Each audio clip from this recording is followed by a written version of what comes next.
নমস্কার বন্ধুরা, হরিনিত্যা কিচেনে সবাইকে স্বাগত জানাই।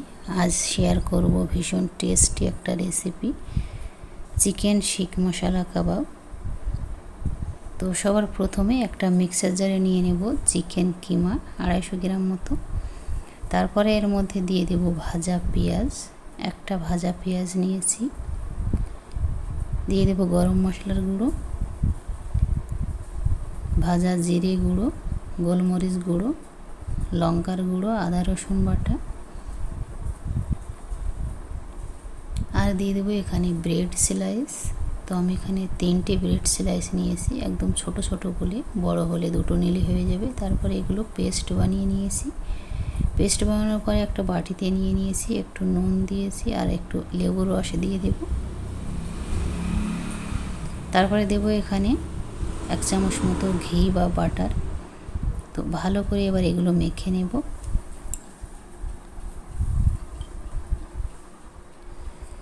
ভালো করে হাত দিয়ে মেখে নেওয়ার পরে এবার এখানে নিয়েছি শিক। আমি এখানে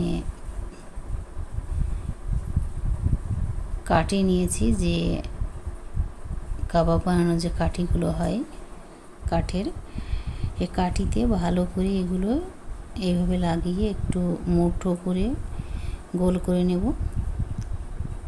তারপরে এখানে একটা গ্রিল প্যানের মধ্যে তেল দিয়েছি। তেল দেওয়ার পরে এগুলো একটা একটা করে বসিয়ে দেব। বসিয়ে দিয়ে ভালো করে উল্টিয়ে পাল্টিয়ে ফ্রাই করে নেব। আর গ্যাসের ফ্লেমটা কিন্তু মিডিয়াম থেকে লো রেখে দেবো, একদম অল্প আঁচে এগুলো ভালো করে ফ্রাই করে নিতে হবে। ভালো করে ফ্রাই করে নিয়েছি। এবার অন্য একটা কড়াইতে তেলের মধ্যে পেঁয়াজ দিয়েছি। পেঁয়াজগুলো একটু ফ্রাই হতে দেব। তারপরে এর মধ্যে টমেটো কুচি, কাজু দিয়েছি, কিছু নাড়াচাড়া করে দেব। তারপরে এর মধ্যে দিয়ে দেবো একটু জল দিয়ে এগুলো একটু সিদ্ধ হতে দেব। তারপরে আবার কড়াইতে তেলের মধ্যে গোটা গরম মশলা, তেজপাতা, জিরে দিয়েছি ফোড়নে। তারপরে দেব আদা রসুন বাটা, দিয়ে ভালো করে একটু নাড়াচাড়া করে দেব।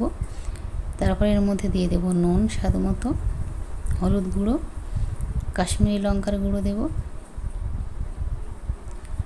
আর দিয়ে দেব এখানে ধনে জিরে গুঁড়ো,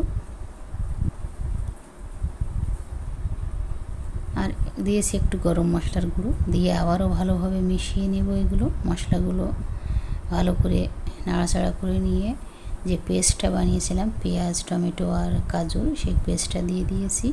দিয়ে ভালো করে মিশিয়ে দিয়ে মশলাটা খানিকক্ষণ কষিয়ে নেওয়ার পরে এর মধ্যে দিয়ে দেব 2-3 চামচ মতো টক দই ফেটানো। দিয়ে ভালো করে আবারও মশলার সাথে মিশিয়ে দেব। মিশিয়ে দিয়ে মশলাটা এবার ভালো করে কষিয়ে নেব।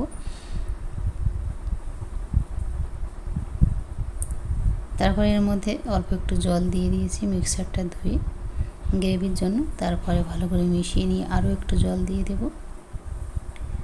জল দিয়ে ভালো করে মিশিয়ে দিয়ে গ্রেভিটা ফুটতে দেব। গ্রেভিটা ফুটে উঠলে এর মধ্যে যে শিক কাবাবগুলো বানিয়েছিলাম সেগুলো দিয়ে দিয়েছি। দিয়ে খানিকক্ষণ রান্না করে নিয়েছি। ঝোলটা গ্রেভিটা ঘন হওয়ার পরে এর মধ্যে ক্রিম দিয়ে দেব।